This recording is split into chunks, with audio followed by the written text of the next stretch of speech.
आदरणीय एकनाथदादा शिंदे, मुख्यमंत्री महाराष्ट्र राज्य. पत्र लिहिण्यास कारण की तू सुरू केलेली लाडकी बहीण माझी या योजनेअंतर्गत आम्हाला तू दर महिना 1500 रुपये देणारस. पण दादा, आम्हाला हे पैसे नको आहेत. त्या बदल्यात तू गॅसचे दर कमी कर, विजेचे दर कमी कर, चांगले रस्ते तयार कर, ट्रॅफिकची समस्या सोडवण्याचा प्रयत्न कर, जेणेकरून तुझ्या भाऊजींना पैशांची चणचण लागणार नाही. त्यांच्या कमी पगारात, कमी कमाईत पण तुझी बहीण सुखी राहील.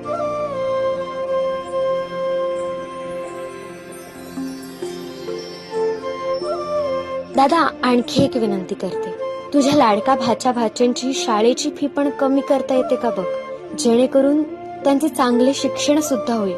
दादा, आम्हाला 1500 रुपये खरंच नको देऊ, पण आमच्या संसारात ज्या आवश्यक गोष्टी आहेत ना त्या जरूर दे.